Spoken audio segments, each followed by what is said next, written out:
Hello everyone, welcome to the Game Accessibility Conference Awards 2024 edition. My name is Tara Velker and I'm very excited to have you here today. I'm the co-director of the Game Accessibility Conference, or GAConf, along with my good friend and close compatriot, Ian Hamilton, the man behind the scenes.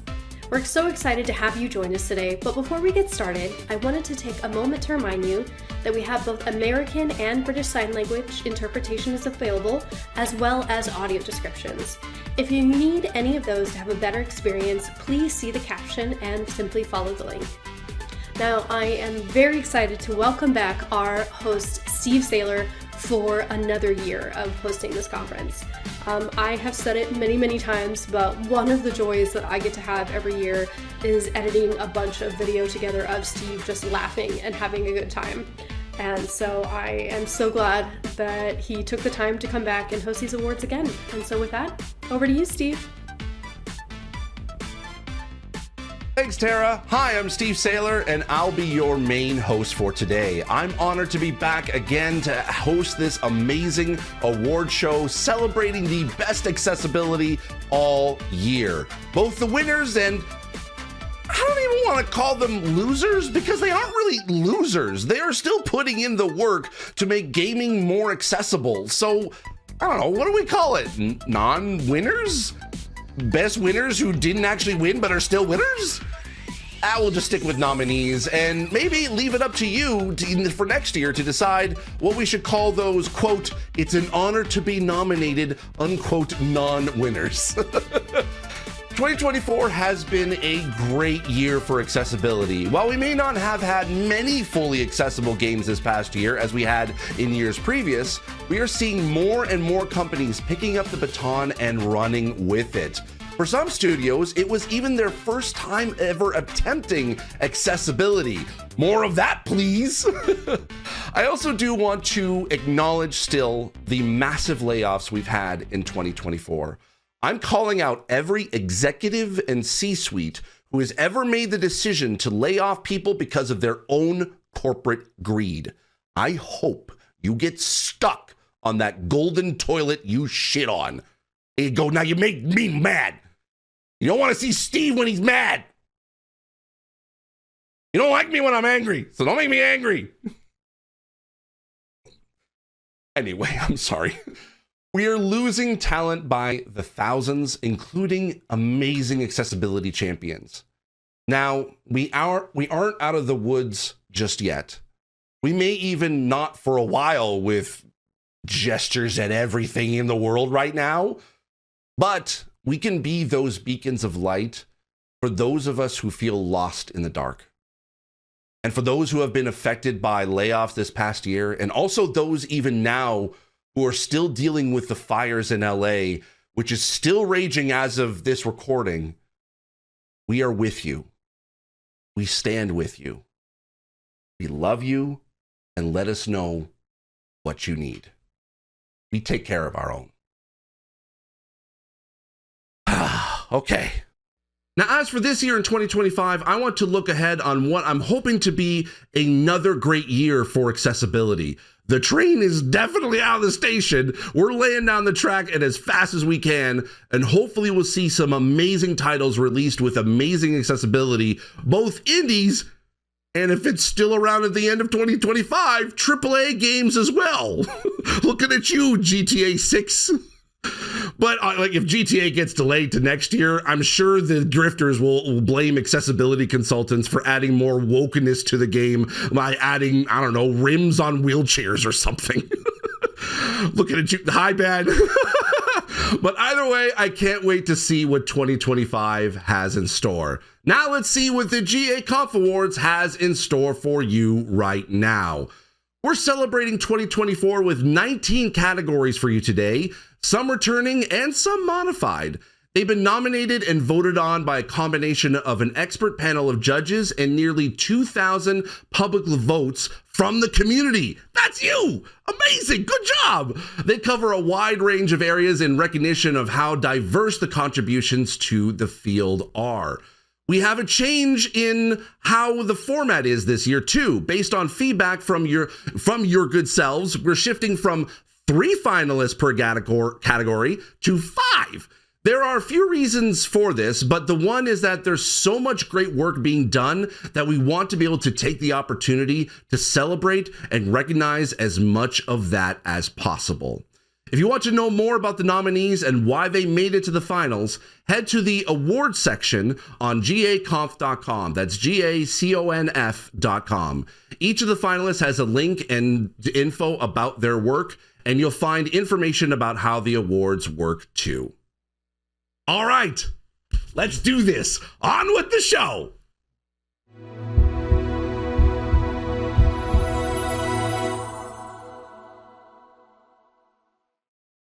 All right, starting off with the awards today, we start with two very wide categories. That's right, we're going big, we're going home. First up is AAA excellence. Making a meaningful difference in a AAA can be challenging for all kinds of reasons.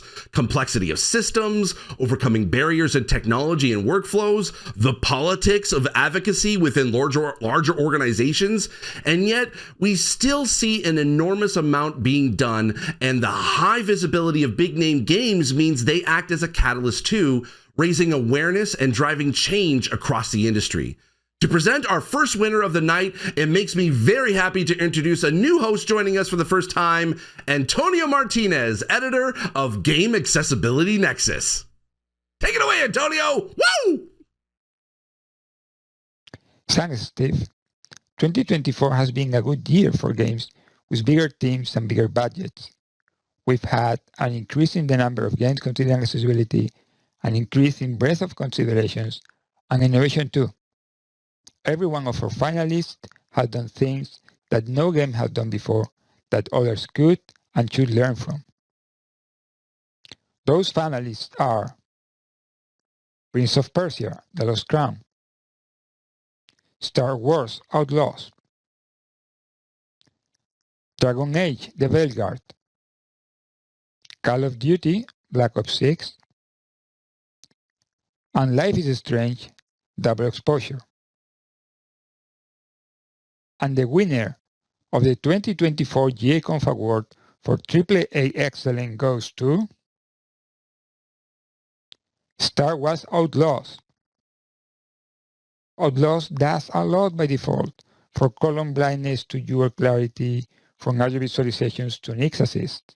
It has options covering a wide range of preferences and needs too, like high contrast mode for gameplay and UI, audio-described cutscenes, detailed captioning, gameplay assist, less demanding controls, and detailed menu narration.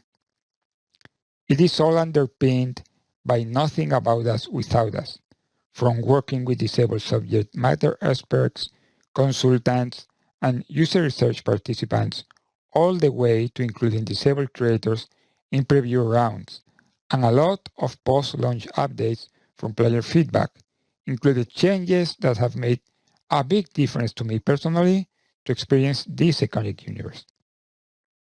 Congratulations, what you have done means so much to me and to so many other people across the world. Ah, yay, that's awesome. Star Wars in general being such an important cultural phenomenon that means so much to so many people. And, you know, hey, if you, myself included, and if you somehow end up in Star Wars Outlaws by going to Jabba's palace in Tatooine, you might hear someone familiar. Just saying. Yeah, it's really cool.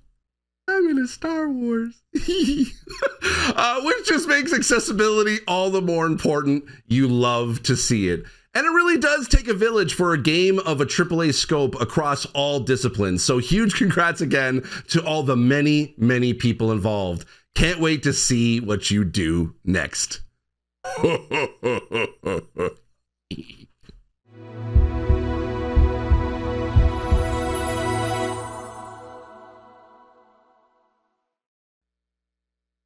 The other larger category recognizes and celebrates games with small teams and small budgets. Indies are out there every day, proving again and again that you don't need buckets of cash to be able to include a wider spectrum of players. To announce this award, I'd like to welcome last year's winner, Connor Bradley of Softleaf Studios, developer of the wonderful Stories of Blossom. Thanks, Steve. Hey, everyone. Thanks for having me. It's a real honor to be presenting this award. Accessibility as an indie developer can seem daunting, but from personal experience, there's a great deal that we can be doing to ensure our players are getting that intended experience that we want for them. If we think about this early enough in the process, we can push that bar even higher and reach more of our target audience while at the same time innovating. And our finalists today are great examples of just that. And they are Periphery Synthetic, Another Crab's Treasure, Botany Manor, Pine Hearts, and Plucky Squire. And the winner is Another Crab's Treasure. Huge congratulations to the team at Aggro Crab. They didn't just push the boat out for accessibility, they did so in the context of a Souls-like game. This is a great example for the rest of the industry to be looking at. And you can tell a lot of love and effort went into this game, and it really does shine through. Accessibility is not just a separate part of the game's design, but rather a key part of it. Following the character and the humor of the game, there's a setting to reduce all the enemies to one-hit kills by giving the crab a huge gun. Like, who doesn't want that in a game? And that's just the thing. Games are for fun, and there's no reason why accessibility can't be fun too. So, huge congratulations again to everyone at Aggro Crab. You really do deserve this. He's not even kidding, y'all. It's a game about a hermit crab. The feature is literally called Give Krill a Gun and swaps the crab's shell for a realistically sized Glock. I mean, it's a pretty funny feature. I'm not gonna lie. I love that. And it's like, I love that it's an accessibility feature. Congrats to Nick, especially. I know this was a huge passion project for you. So congrats again.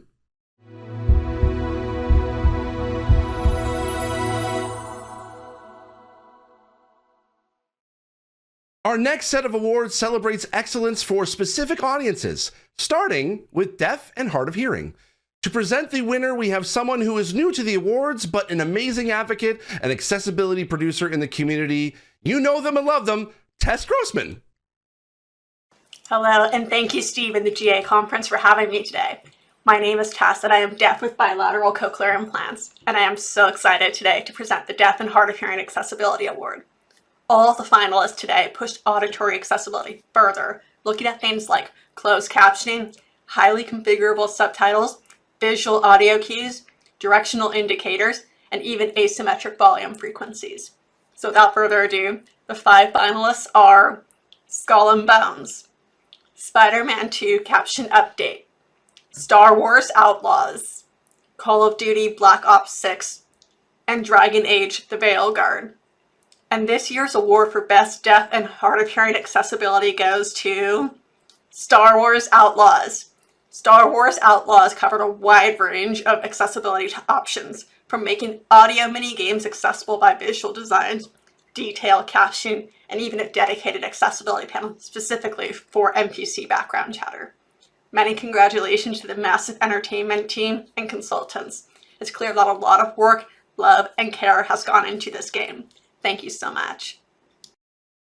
Wow, only 3 awards in, and Outlaws has already picked up 2. How will the next go? Will it be a clean sweep for Star Wars? There's only one way to find out. Stay tuned.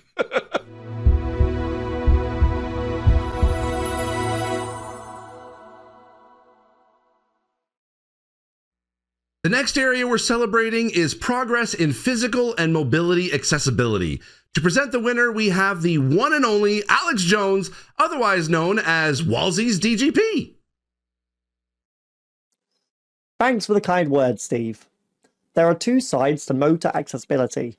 One is assistive tech. For example, I use voice controls and I use a PlayStation Access controller.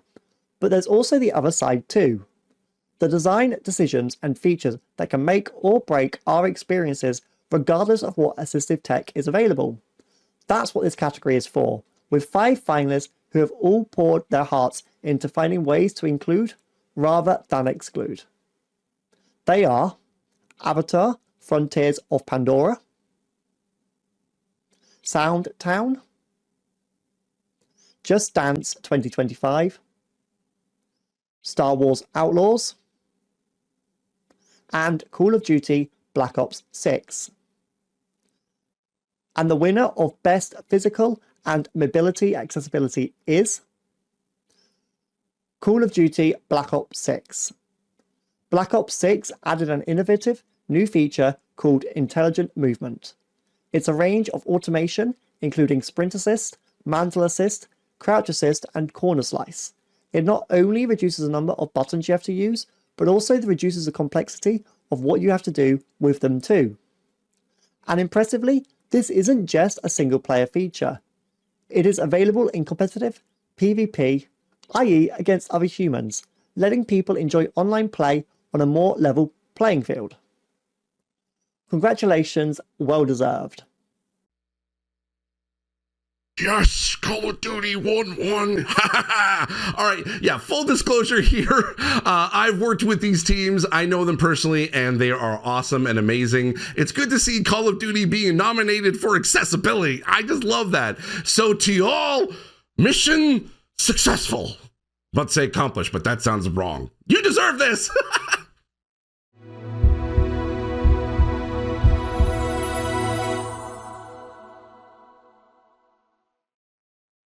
Our next category is Best Blind and Low Vision Accessibility. We're celebrating another bumper year of progress across the full spectrum of sight loss, with high contrast modes in particular spreading exponentially amongst this year's releases. Joining us to present the winner is longtime friend of GA-Conf, Ross Minor. Hi everyone, and thanks Steve, it's great to be here. Our finalists are a wonderfully diverse bunch, all tackling different aspects of accessibility for blind and low vision players. From an audio game to audio description, high contrast modes for UI and gameplay to highly scalable UI, detailed menu narrations, including map screens, to blind accessible overworld navigation, and even a 30-year-old classic modded for full blind accessibility.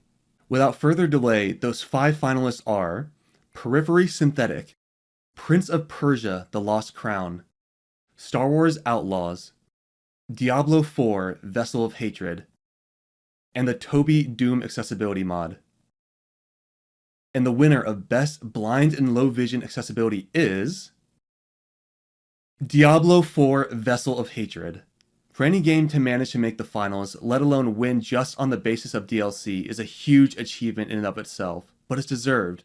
The auto-pin and auto-navigation features mean that blind players can now navigate the overworld environment independently, adding another great example to the growing list of ways to make mainstream games blind accessible. Everything the Diablo team does for accessibility has been done hand in hand with the community, and this was no exception. Huge shout out to the Sightless Slayers Discord. You all played a crucial part in helping shape the most blind accessible action RPG yet. Many congratulations to everyone on the team, especially Drew McCrory. Your hard work has absolutely been paying off. Congrats to Diablo 4. This category has a dedication. We're dedicating the 2024 Blind and Low Vision Award to Brandon Cole, a wonderful advocate and wonderful person who left an incredible mark upon the industry and is very sorely missed. As he played such a key role in driving progress, including Diablo 4, it feels right to be celebrating progress with him in mind. Brandon, buddy, this one's for you.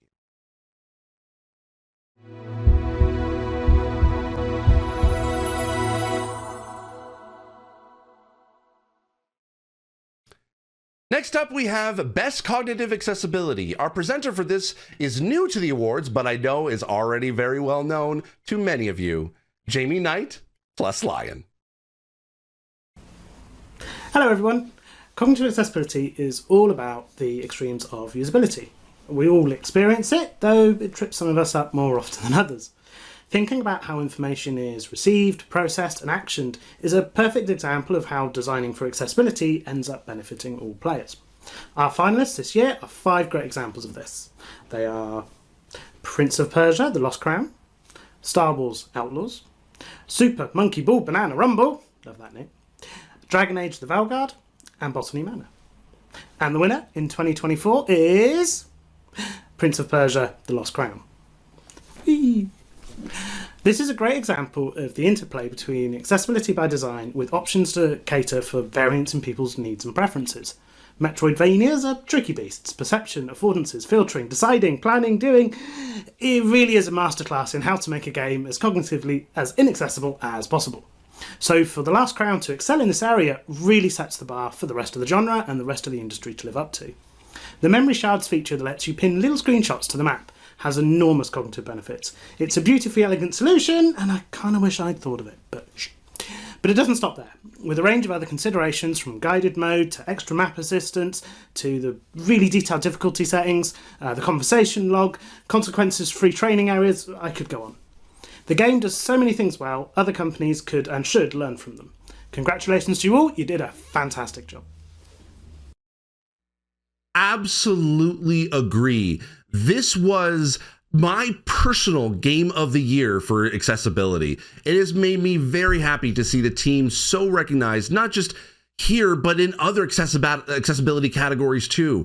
As always, it takes a village, and for this game in particular, the successes are down to the work of the whole studio and many others aside.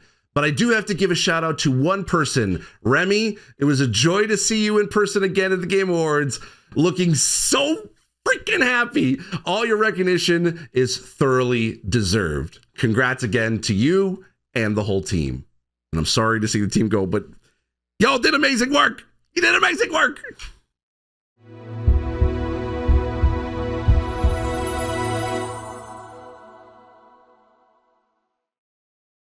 For this second year of this category, we're welcoming back our host from last time, Dr. Rachel Cowart. Take it away, Rachel. Hi, thanks, Steve. It's good to be back. The impact of digital games on mental health has been found to be both positive and negative. An important aspect of this is accessibility. The choices that designers make in the way that games are designed can throw up barriers for people with conditions like post-traumatic stress disorder, PTSD, and phobias. In the last few years, there have been rapid growth in this area of accessibility, and it's continued to grow through 2024, improving players' access, experience, and well-being. The finalists we are recognizing today are Home Safety Hotline, Until Dawn Remake, Life is Strange Double Exposure, Alan Wake 2 version 1.15, Silent Hill 2 Remake. And the winner for 2024 is Life is Strange Double Exposure. When Double Exposure when it first launches, players are presented with toggles for warnings on a wide range of potentially traumatic content, not just the more commonly considered ones, but also things like sudden flashes or noises. We've seen a few games now with similar functionality, but Double Exposure gives players a choice of how they want the content to be handled. A choice between a warning before the content plays out or an automatic pause, so players have a chance to prepare or look away. It's not a simple thing to implement, so congratulations to the team on the deserved recognition of all your hard work. Not everyone wants their games to be exposure therapy, so work like this that empowers players to make choices for themselves is always great to see. Congrats again to Deck 9 Games. And with that, our first set of awards is complete, so we're going to take a short break. So see you back in 5, okay? We'll be back in a bit, all right? I am Molly, also known as Lil Motec on the internet, and I am the director of Nothing Without Us. You may recognize me or NWU from the Disability Pride Month events we've organised for the last 2 years, which were all a wonderful effort from the entire community to celebrate ourselves, create community and educate. Myself, along with the wonderful Raditz and Jarvis, have now leveled up Nothing Without Us. We are now a year-round non-profit. We are aimed at providing education, community and funding for disabled devs, creators and gamers. If you would like to partner with us on the funding initiative, please feel free to reach out, or if you want to keep up with our work, please feel free to follow us on Blue Sky at Nothing Without Us, or on TikTok and Instagram at No Without Us. Our passion has always been equity for disabled people in games, and we are really excited to be working towards that.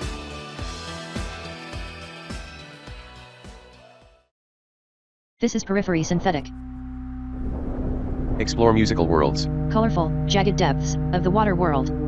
Barren, frozen expanses of its ice moon. A crater filling with sand on the desert planet. Synthesize new abilities. A tidal wave approaches over the ocean surface, flying between towering cliffs and ice formations. The desert exosphere, with its sun and stars spinning into view. Uncover the past. Spelunking vibrant caves and structures beneath the ocean floor. An ascent up an icy mountain, with an eclipse above. A large pyramid, unearthed from the receding sands. Enter the interstice. Pre-release footage of the interstice. A non-Euclidean space which connects the portals between each world and evolves alongside your journey. Reach your potential. Pre-release footage of Alpha Periphery D2, the Lichen Sphere, an artificial planet covered in an ethereal moss, which cycles between colorful seasons, with aerial materials to collect, and large grid-like structures to explore. Portraits of each explorable world, eclipsing their parent star. Periphery Synthetic.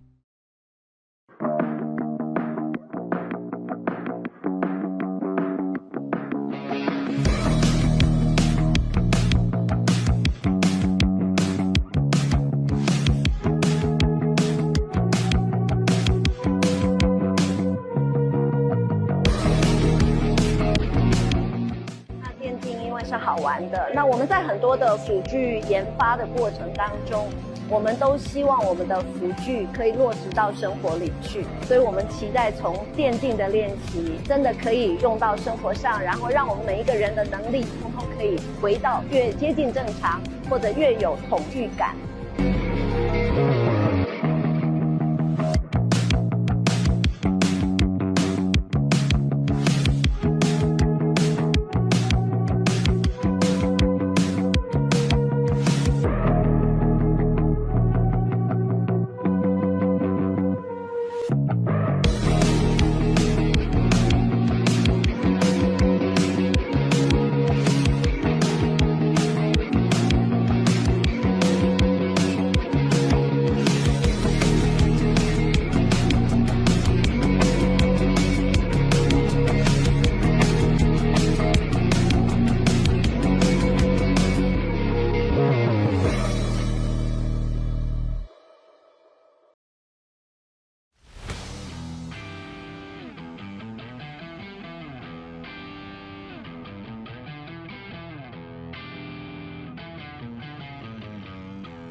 All right, hello, welcome back. Before we carry on with the rest of Set of the Awards, a quick reminder for anyone who is just joining us that we also have captions, audio descriptions, and both BSL and ASL available. Info on that in the description down below.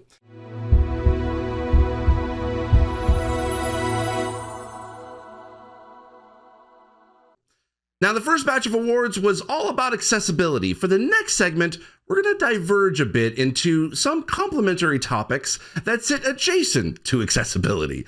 The first of these is Best Representation. To present that, it gives me great pleasure to welcome a regular at the awards, Jay Justice. Thanks, Steve. Hello, everyone. This is the third time that I presented this category now, and the change just over those few years has been phenomenal. We still have a long, long way to go, but any one of this year's finalists would have been a runaway winner even just a couple of years ago. A common thread running through them is collaboration with the people they're seeking to represent. Please do check out the awards page on gaconf.com for details of what each one of them did. Those finalists that we're celebrating today are The Sims 4, Hellblade 2, Rainbow Six Siege, Dragon Age: The Veilguard, Just Dance 2025. This year's winner of Best Representation is Dragon Age: The Veilguard. Veilguard represents disability in a number of ways. The avatar creator includes options for cataracts and vitiligo with sliders for pattern and amount. Your party includes multiple disabled companions with realistic arm and leg prosthetics. As I mentioned before, none of this is by accident. It was through ongoing collaboration with the community, including specific consulting on art and animation for the prosthetics, culminating in an end result that is both realistic and fantastical, meshing perfectly with the setting. It's a beautiful example of what happens when you apply nothing about us without us. Many congratulations to everyone involved. Games have the power to do a lot of social good through well-executed representation. They did a great job here, right down to Nev's idle animation while kneeling, where she checks on her leg prosthetic. I love that. I just started playing Dragon Age, and it is so dang good. Congrats again to BioWare, and of course, to Morgan Baker too, who has been a real driving force behind the topic across all of EA Studios. We love you, Morgan!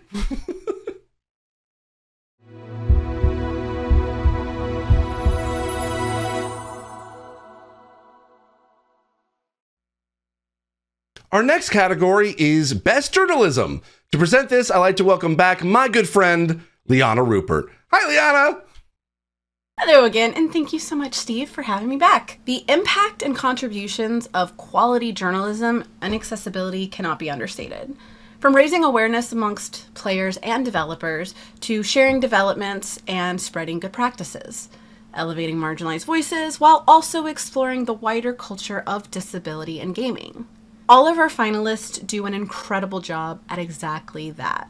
Why Gaming Needs a Third-Party Accessibility Scene by Jeffrey Bunting, How Accessible Hardware Bridges the Gap Between Individuals and Options by Grant Stoner, Playing Pokemon by Ear by Stephen Totillo, Xbox's Event Accessibility by Antonio Martinez, and finally, a prominent accessibility advocate worked with studios and inspired change, but never actually existed by Grant Stoner. And the winner for Best Journalism is... cue fancy transition sound effect there. A prominent accessibility advocate by Grant Stoner. My background, if you didn't know, is actually an investigative journalist, so I know exactly what goes into creating a story like this and how many challenges can come with that. It was a very difficult topic that was handled with extraordinary skill and sensitivity, founded on very thorough research and investigations. The revelations within it were tough for a lot of people to come to terms with, but the effort and the thoroughness of this article did make it easier, which ultimately did the entire community a great service. You deserve all the recognition for what you do, Grant, and I hope you celebrate this because we owe you a debt. We owe you a debt. As Liana said, it was a difficult topic for many people, but none more than the author. Immersing yourself in something like that for so long inevitably takes a toll. Grant, we appreciate you and everything you do. We know you didn't do this article for the award, but we wanted to award you for the hard work that you put in each and every time you write a new article. You multi-award winning journalist, you.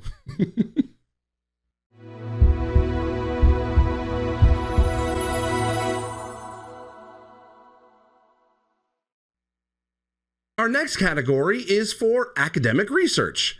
This category is a bit different to the others because papers are so often locked behind journal paywalls, we can't really ask the public to vote on it. So it has its own separate nominating and judging panel. If you'd like to know more about that or anything about all the awards or how the awards work, there's info at gaconf.com. That's gaconf.com in the awards section. To present this award, we have one person from this panel, Elizabeth White over at Bethesda. Take it away, Elizabeth. Thank you, Steve. It is an honor to help celebrate academic research in game accessibility. Accessibility remains a topic that many people in gaming academia have a passion for. In 2024, there was a substantial addition to the field's body of academic knowledge from researchers all over the world. We have 5 finalists that are all worthwhile reads for anyone in the industry. They are Surveyor, facilitating discovery within video games for blind and low vision players. Detecting discrepancies between subtitles and audio in gameplay videos with Echo Test. Representation of invisible disability, exploring the lived experience of teenagers with ADHD to inform game design.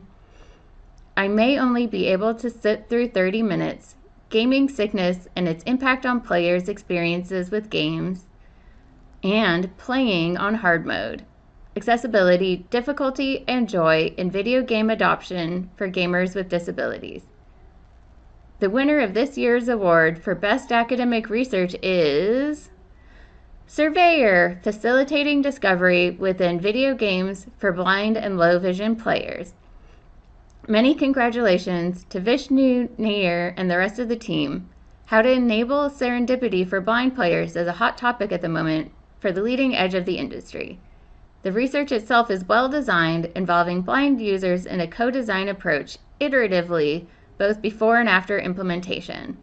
Comparing multiple types of navigation cues is so valuable here, especially with a method to provide more freedom in open exploration spaces that are closer to the design of modern games that have been hard to solve for.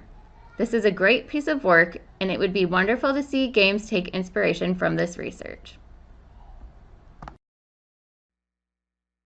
This is really a great illustration why academic research is such a vital part of the field. If you want to read any of these papers, and you really should, the links are on the awards page of gaconf.com. Once again, that's gaconf.com. Congrats again.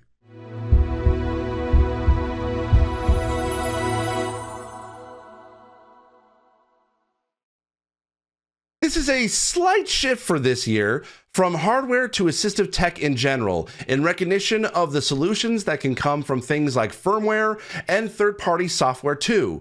To present the winner, we have someone who knows all about this, occupational therapist and chief medical officer of Warfighter Engaged, Eric Johnson. Thanks, Steve. Whether for occupational therapy or accessibility, it all comes down to the same thing. There's no two people alike, and really, there's just no one-size-fits-all solution for every single gamer. So every single innovation in assistive technology adds to a wider toolkit to be drawn upon, meaning that more people's needs, capabilities, and preferences can be met. All of our finalists are great additions to that toolkit, and they are the PlayStation Access Controller, the Microsoft Adaptive Joystick Button, the Xbox Adaptive Controller firmware, the 8BitDo Lite SE, and the BioWave Proteus. Every single one of these is a fantastic innovation that's going to transform the lives of many people. But we do have to have one single winner, and that winner is the BioWave Proteus. The Proteus is a completely modular controller kit letting players assemble their own solutions that covers a wide variety of configurations and capabilities, and it's underpinned by great software and build quality. It was developed with the backing and support from Xbox and with the community every step of the way. It includes a portal for sharing personal setups with other players and is designed for 3D printing. It's a great example of what can be done. Congratulations to you all. There's been a lot of buzz around this device in the community for a long time. It's great to see it finally making its way into people's hands. Congrats to Brandon and the rest of the team on the win.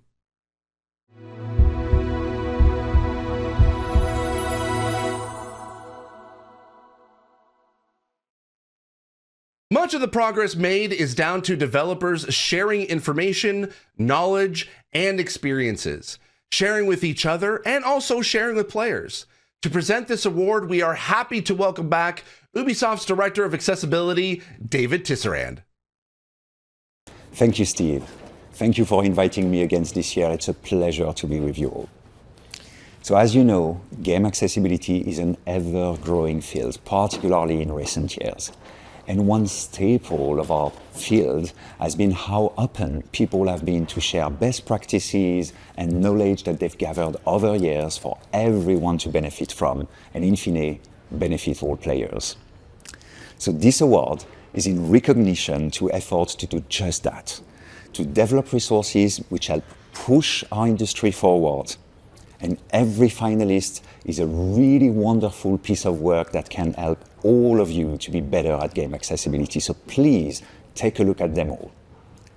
So the finalists for Best Resource 2024 are Rebellion Accessibility Test Brief, the Xbox Accessibility Workshop Toolkit, Gamescom Booth Accessibility Guidelines, the RNIB Dev Kit, and Rebellion again for the collection of usage data.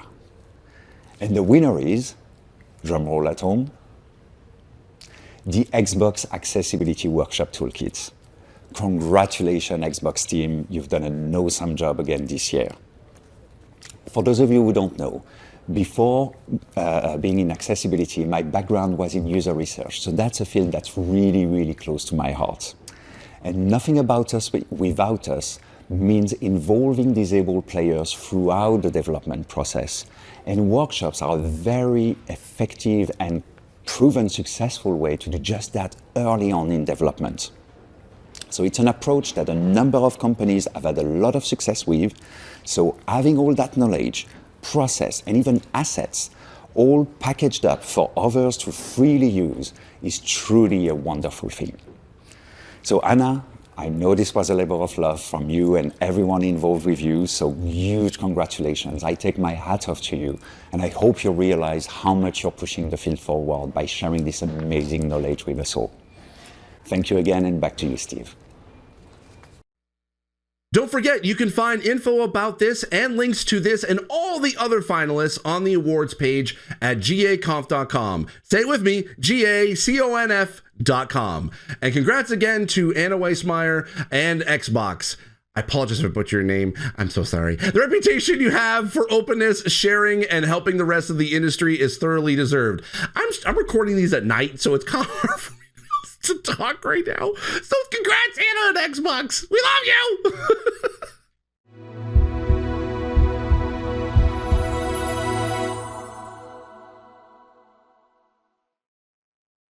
This category is for efforts to share and promote accessibility work within the community, and to share and promote in an accessible way too.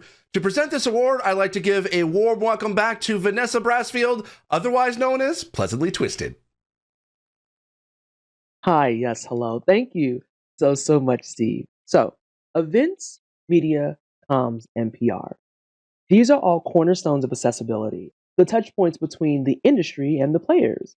These moments can often be the first contact and are vital for establishing trust and transparency, as well as building community and setting the tone for what the relationship between a brand and its disabled player base is. We have 5 exceptional finalists who have all been doing fantastic work in the area in their own unique ways. Starting off with the Accessibility Summer Showcase, the Diablo 4 Community Showcase, Xbox's boothing at Gamescom, Ubisoft's boothing at Paris Game Week, And finally, the Star Wars Outlaws preview rounds. Now, normally I would do something dramatic here. I'm just a dramatic person, and I would maybe do some type of drumming or allusion to it, but I broke a nail recently, so I can't do that this time. However, the winner for Best Comms and Marketing in 2024 is the Accessibility Summer Showcase. The Summer Showcase sits alongside various other not quite E3 events, highlighting a wide range of games, each detailing a selection of their accessibility settings, offerings, and design choices, making sure that gamers watching at home know with confidence that they'll be able to play. The event itself, of course, has accessibility considerations too, including ASL, BSL, and audio descriptions. The show's focus on indie games is a wonderful way to surface cutting-edge but less well-known work, not just for the community, but the industry at large, pushing the entire field forward. So a massive congratulations to Lara Kate Dale, and may it continue for many, many years to come. Thanks, Vanessa. It's no small achievement to put on an event like this at all, let alone as an individual. Congrats again, Laura. Your hard work on this is seen and appreciated. On the topic of showcasing, we're now reached the end of part 2, so it's time for our second break. See you afterwards for the final set of winners. Woo! How do you know if you can play a game? That's the question that started this whole project. Currently, it's really hard for gamers with disabilities to find games that support their needs. And that's hours upon hours of trying to use search engines, looking at different reviews. My name is Armand Nobari. I founded a studio called Good Trouble, and we're making a new way to discover accessible games called Able to Play. Able to Play is a website where gamers can discover games based on their personal accessibility needs. It's super easy to find a game on Able to Play. You add your needs and preferences to your accessibility profile. It's completely private and secure. And then when you browse games, you'll get a personalized accessibility score on every game that shows you exactly how well it meets your specific needs and preferences. Personally, as a cancer survivor, I live with a disability, and around 1 in 3 gamers do too. I invite you to join us on Able to Play, and I hope you discover a new favorite game, because everyone deserves to play their way. Thank you.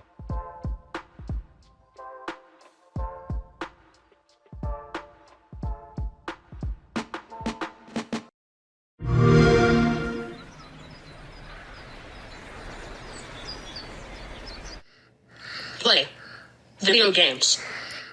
Good job.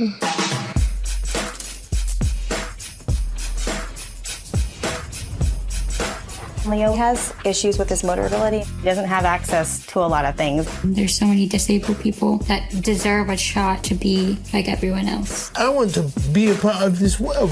So this is my Xbox adaptive joystick. It allows her to use the controller without using both hands. It just clicked to him.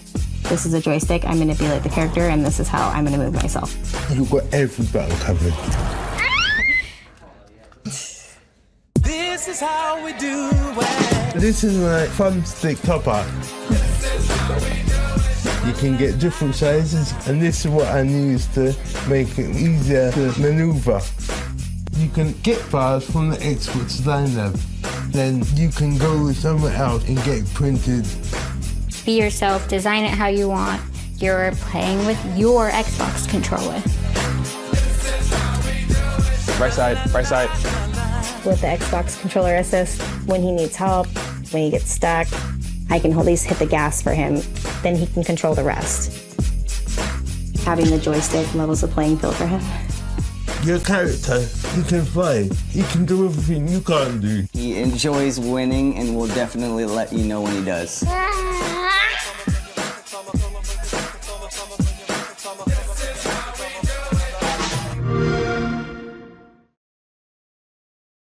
Hi, I'm Drew Reckner, Creative Director on Star Wars Outlaws. From the game's inception, our team has been dedicated to ensuring that this experience, where possible, was accessible by default. Our goal was to ensure that many different types of players could experience Kay and Nyx's galactic adventure. We believe transparency around accessibility is incredibly important, so our full list of features is published on Ubisoft News. This is to ensure that players can evaluate whether they're able to play the game before they purchase. From configurable high contrast modes to detailed menu narration, a range of assists for on foot, speeder and starship gameplay, and even audio descriptions for cinematics. A first for a Ubisoft game. We are incredibly proud of what we have achieved. Thank you to our accessibility team, consultants, subject matter experts, disabled players that took part in our user tests, and our disability community that have offered invaluable feedback post-launch. It is because of you that we've been able to include these options at launch and via our 5 title updates. And there's even more to come. To all who have journeyed across the outer rim with us, we appreciate you. We're listening to you, and we will continue to create the best experience possible. Thank you.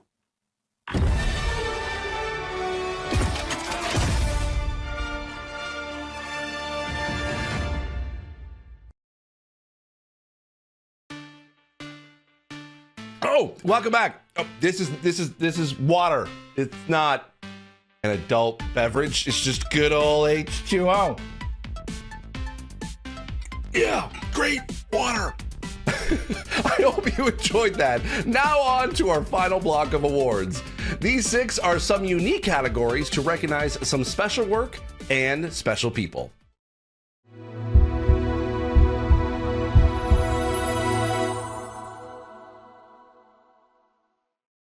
Our first award in this block is Most Improved. To present it, we have the wonderful Molly Evans, also known as Little Motek. Hello everyone, and thank you, Steve. This category celebrates progress within a single game. This could be through patches, through remasters and remakes, or through mods. The finalists have all done a tremendous amount to push their respective games forward. The improvements to all of them are really impressive in both depth and breadth. Those finalists are Star Wars Jedi Survivor, Spider-Man 2, Diablo 4, Star Wars Outlaws, and the Toby Doom mod. The winner of Most Improved is Diablo 4. The Diablo team have demonstrated a huge level of commitment to accessibility since launch, which followed on throughout 2024. Most notable were the updates that landed alongside Vessel of Hatred to make navigating the world more accessible to blind and low vision players. But there have also been a whole bunch more, including hybrid targeting, character highlights for improved cognitive and low vision accessibility, subtitle and color blindness fixes, and extensive screen reader improvements. Live service games are all about player acquisition and retention, so it's great to see disabled players are being considered as part of that. Congratulations team, you really deserve this. I've said it before, and I'll say it again. While earlier is always better, it's also never too late to think about accessibility. And Diablo 4 proves that once again. Congrats again to the Diablo team on your second win of the day.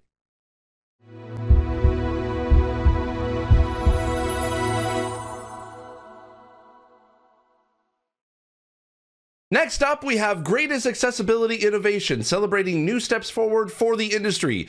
To present the winner, we have Outtake Supremo, if you know, you know, Morgan Baker, Game Accessibility Lead at EA. I'm coming for your title soon, Morgan, I swear.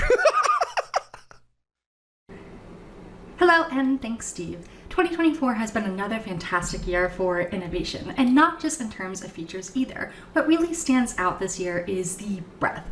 So many people across all sections of the industry wanting to raise the bar even higher. So much of what we already heard about today is innovation and has tons of great work, but we did have to whittle it down to 5 finalists, which are Diablo 4's blind accessible overworld navigation, Prince of Persia: The Lost Crown's memory shards, the BioWave Proteus controller, Gamescom exhibitor regulations and guidelines, and Call of Duty Black Ops 6's asymmetric hearing loss correction.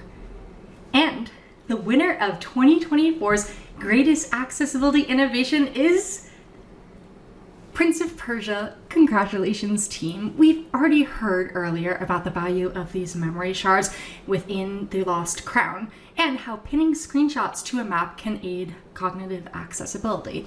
But it's also a really powerful example of how thinking about accessibility can lead to innovative solutions for all players. It's one of those elegant ideas that really stands out and works well with the design and makes you think this should have always been there in the first place. And it's already spread beyond Prince of Persia, inspiring similar ideas in other games as well, as all innovation does. So congrats to Remy and team, you absolutely nailed this one. Great work. And congrats again to Ubisoft Montpellier on your second win of the night. Thoroughly deserved. Yay!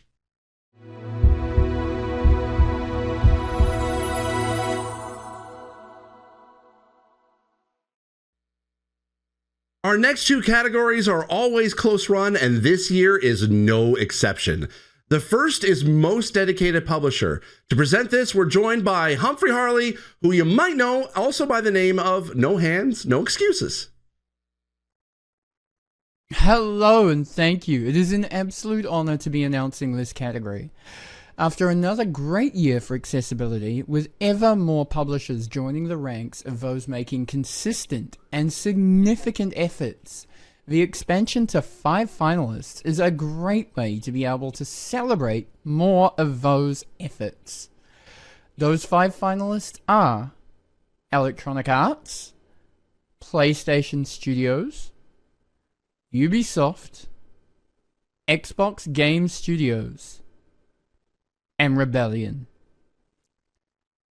And the winner is Ubisoft. It has been another great year for Ubisoft. Just in these awards, they have picked up 21 nominations and several wins. And in December, picked up a win at the Game Awards for Prince of Persia: The Lost Crown. As well as that, their accessibility successes of the year have also included such awesome titles as Star Wars Outlaws, Skull and Bones, Avatar, Just Dance, Rainbow Six, not to mention strong event accessibility efforts at Ford Gamescom and Paris Games Week, consistent and boundary-pushing work in comms and PR, work across their websites, apps, engines. It's a comprehensive effort coming from clear vision, strategy, execution, and some of those things have had a direct personal impact on me. So, many congratulations to David Tizarand and the many people across the organization who put it all together day in and day out. Well done. Wow. Well, last year when I congratulated Ubisoft on their win in this category, I said that I couldn't wait to see what 2024 would bring for them, and it did not disappoint. You love to see it. Ah!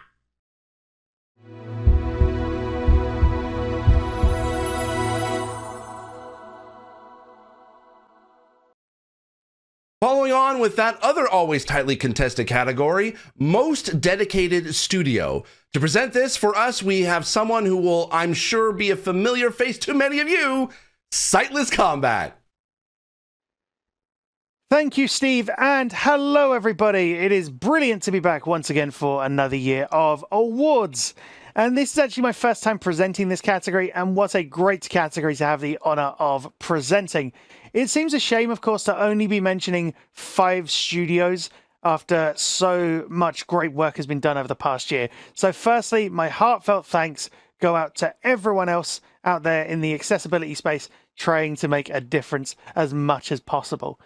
Our finalists for this award are Blizzard Team 3, Ubisoft Massive, Ubisoft Kyiv, Rare, and Respawn. And the winner for Most Dedicated Studio is Ubisoft Kyiv. Congratulations! A lot of what Ubisoft has been able to do in its games is down to work from this studio, developing tools at engine level to make implementation of accessibility cheaper, easier, and more consistent, both innovating themselves and freeing up other studios to do their own innovative work. The results, arguably, speak for themselves. Accessibility in engines is such a sorely needed thing, and what Kyiv achieve in that regard and enable in Ubisoft's in-house engines on a daily basis is a perfect example of that. Many congratulations to everyone at Kyiv who is a part of these ongoing efforts and making all of this happen. Thanks, Sightless. To echo that sentiment, whether it's anything from menu narration to responsive UI frameworks to remapping systems, there are many ways in which engines could and should make implementation of accessibility much easier. So if there are any engine developers watching today, please take note.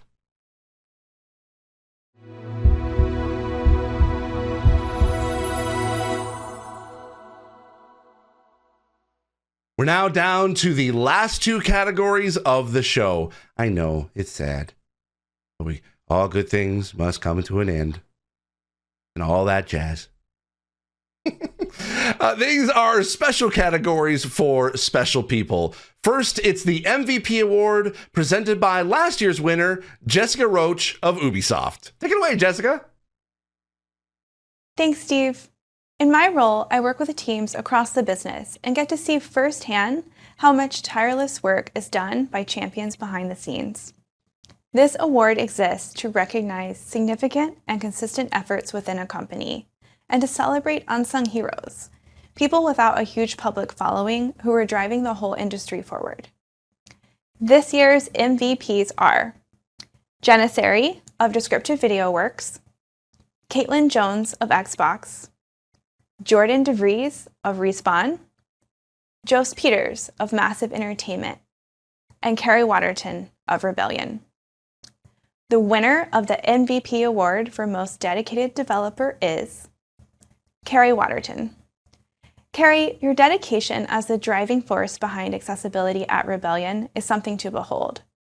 Not only do you achieve the work of about 5 regular humans, your work spans beyond games to other parts of the business, and somehow you still find time for going above and beyond, from giving frequent talks to hosting your own dev event. We've already heard some of your work named as finalists in other categories tonight. These individual efforts are underpinned by a spirit of sharing and collaboration, putting not just data, but detailed resources out in the public for the greater good, which is a mindset and a model that the rest of the industry would benefit from taking to heart. Carrie, you've already made such an important impact on the industry, and I'm sure that's just the tip of the iceberg compared to what's to come. Many congratulations, and well deserved. All I can say in addition to that is just to confirm that, yes, Kari is indeed a superstar. Congrats, Carrie. Yay. Congrats again. You deserve it. Woo. Yay. I'm doing a golf clap, but imagine it's like thousands of people.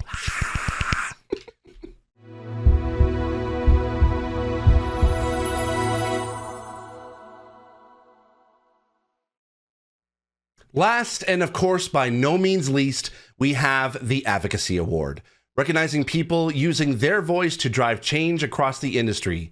To announce this final award of the night, we have the one and only Senior VP of Blizzard Entertainment and General Manager of Diablo, and staunch accessibility ally, Rod Ferguson. Take it away, Rod. Thanks, Steve. It's a pleasure to be with you today and to be able to take part in celebrating the progress made in accessibility over the past year. That progress, including the progress we've made on Diablo 4, is driven by community. And a big part of that is advocacy, people fighting hard to enable change for the better. Now, the finalists today are 5 passionate individuals who educate, motivate, and inspire the industry to greater heights. And so for that, without further ado, they are Matthew Alcock, known as the Wobbly Gamer, Antonio Martinez, Molly Evans, known as Little Motac, Arevia, known as Elizabeth Silverstone, and Ma Rang Rongjen, known as ActiveBit. So to bring this year's categories to a close, it gives me great pleasure to present the 2024 Advocacy Award to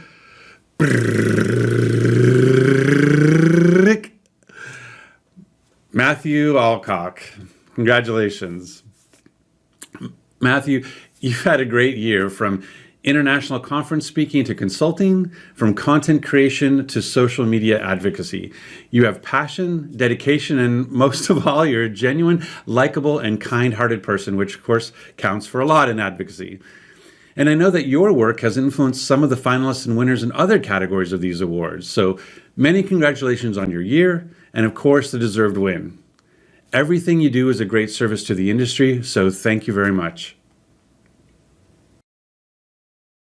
Yes, absolutely. Wobbly, we love you. And to everyone else, if you don't know Wobbly yet, find them on the usual socials and throw them a follow. Congrats again to you and to your fellow finalists for their nominations. And thank you to everyone out there putting your hearts and souls into advocacy every single day. As much as we're sort of losing our voice in the platforms that we have all dedicated our lives to, we need you now more than ever. Our voices may be sort of diminished in terms of places to go, but we're still just as strong. So I am so happy to be able to see folks like Wobbly win and all the finalists for this category. I hope we can see from today's winners and finalists that your hard work is paying off. The wind is changing. All right, and that was our final category. What a year it's been, and particularly the breadth of wins too. I mentioned back at the start about landslides, but actually the largest amount of categories won by any one thing was just 2, which is a very clear and positive statement on the trajectory of the industry compared to just a few short years ago. I want to say thank you so much to Ian and Tara for having me back again to host these awards. I hope it was entertaining, educational, informational, edutainment. I don't know. I hope I made you at least laugh, or at least give a small smile, or even just a slight little breath through your nose because you thought it was kind of funny, or at least enjoyable. Anyway, thank you so much. It's been an honor to be able to host this, and I can't wait to see what next year brings in terms of accessibility. And also make sure to be able to check out more about anything about these awards at gaconf.com. That's once again gaconf.com. And now back over to Tara for some closing words. Thank you so much, Steve. Not just again for throwing it back to me, but for another year of amazing hosting. You know, this event really does take so many people to put together.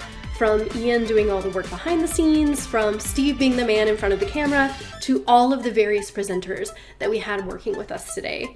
But there are other folks as well, because again, it's important to us that we have an accessible event about accessibility.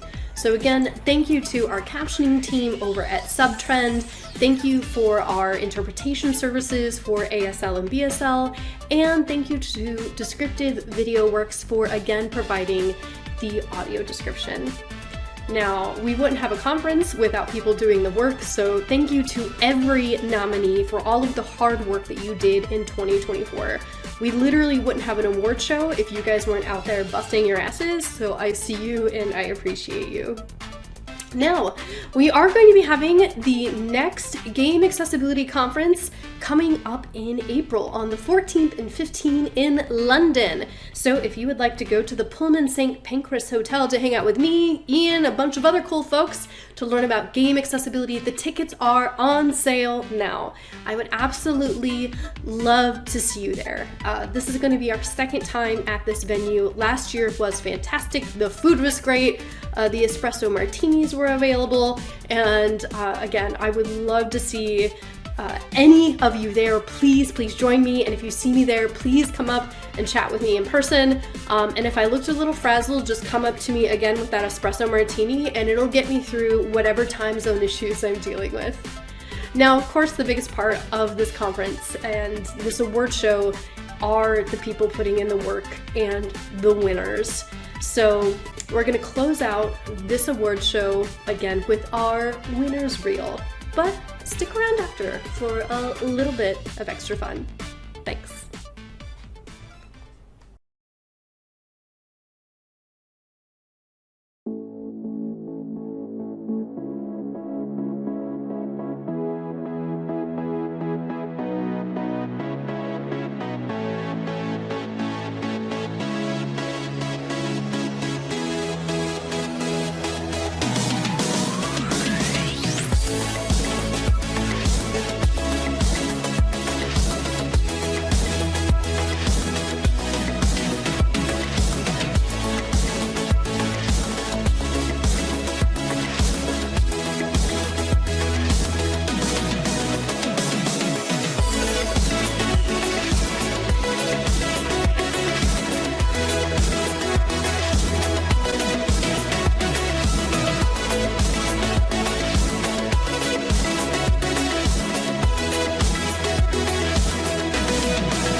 Focus.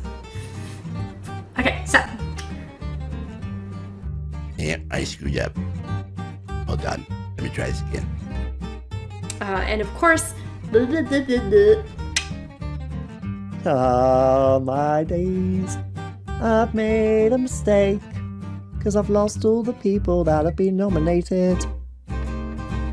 Accessibility is a really hard word to say. This is take number 4 and 5 and maybe some more, maybe not. Let's see how it goes. The way that choice is made in the way that choice is made in the way games are designed. High contrast modes for... First up is AAA excellence, making a meaningful... Stupid prompter, you're screwing me over right now. All right, take 2. So many people across all sections of the industry wanting to push the bar even higher. So, The design decisions and features that can make or break our experiences.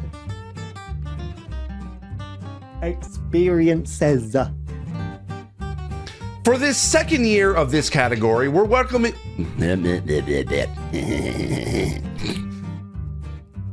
Alright, we're on our 3rd video camera in hopes that we can actually get a decent recording. Let's give it a try. How hard could it possibly be? We have the wonderful Molly Evans, also known as Little Demo... This is okay. Take 2 of the whole thing. Hello everyone.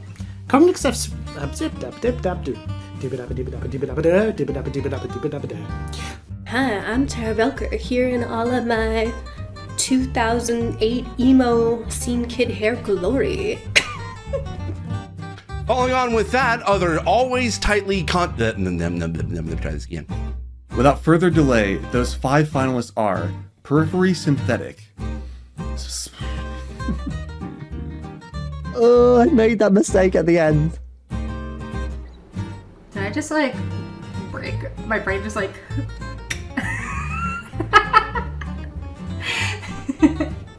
This is a great example of the interplay between accessibility by design with lots of options for cater to the... Screwed that up, didn't I? 2024 has been another fantastic year for innovation, and not just in terms of features either, but the breadth of how much work has been done. So many people across the industry are pushing accessibility to ensure that more people can